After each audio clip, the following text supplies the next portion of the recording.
এই যে অনেক বড় বড় মুহাদ্দিস শাইখুল হাদিসরা বসা, জিজ্ঞেস করেন নবীজি একদিন ফিরতেছেন জিহাদ থেকে। আরে ঘোরাঘুরি করে না জিহাদ থেকে। আগেরকার জিহাদ কত কষ্টের জিহাদ ছিল, এখনকার যুদ্ধের মতো সোরা যুদ্ধ না।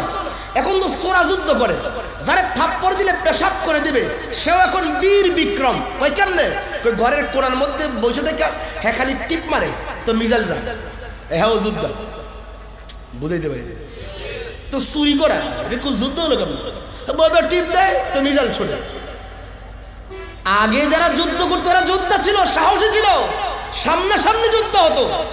নবী জিহাদ থেকে ফিরতেছেন, যখন নবীজি মদিনার কাছাকাছি আসলেন, খালি জায়গা পাইলেন, নবীজি সবাইকে বললেন তোমরা সামনে চলে যাও। খালি জায়গার মধ্যে আম্মাজান আয়েশার রিওয়ায়াত, আম্মাজান আয়েশা বললেন ফাসাবাকতুহু, আমি নবীর লগে দৌড় প্রতিযোগিতা দিয়েছি। ফাসাবাকতুহু আলা রিজলাইয়া, আমি নবীর দৌড় দিয়া একটু আগে চলে এসেছি, মানে আমি পাস। আমি কি, আমি এটা কসম করে বলি, আল্লাহে বিল্লাহে তাল্লাহে, নবী যদি চাইতেন জিততেন, কোনদিন আম্মাজান আয়েশা নবীর আগে দৌড়ে যেতে পারতো না। 70 জন যুবকের শক্তি নবীর শরীরে ছিল, তো আগে গেল কেমনে বিবি? এর মানে নবী ইচ্ছে করে হেরে গেছেন, ইচ্ছে করে হেরে গেছেন। কিছু কিছু জায়গায় ইচ্ছেকৃত হেরে যাওয়া এর নাম পরাজয় নয়, অনেক বড় বিজয়।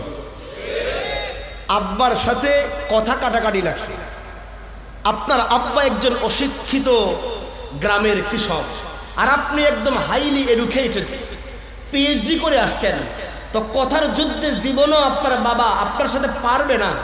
আমি আল্লাহর কসম করে বলি, বাবার সাথে তর্ক লাগলে আপনি জিততে যায়েন না, হেরে যান। আব্বা আপনি ঠিক, আমি ভুল, আপনি হেরে যান। মায়ের সাথে কথার তর্ক লাগলে হেরে যান, আল্লাহর কসম আপনি হারেন নাই, আপনি অনেক বড় বিজয় লাভ করেছেন। আমি কি বুঝাইতে পারছি? সব জায়গায় হেরে যাওয়ার নাম হেরে যাওয়া না। আরে ছোটকালে আপনার আব্বা সঠিক ছিল, আপনি ভুল ছিলেন, তারপরও আপনার জেদের সামনে বাবা নিজের যুক্তি ফালায়া দিয়া বলছে বাপ তোরটাই ঠিক। শীত চলতেছে, প্রচন্ড শীত, জেদ ধরেছেন, আব্বা এখন আমাকে আইসক্রিম কিনে দিতে হবে। বাবা বললো না না, আইসক্রিম খাইলে গলা বসে যাবে, ঠান্ডা লাগবে। বাবার যুক্তি ঠিক, বাবারটা ঠিক, আপনারটা ভুল ছিল যে আমাকে শীতকালে আইসক্রিম খাওয়াতে হবে।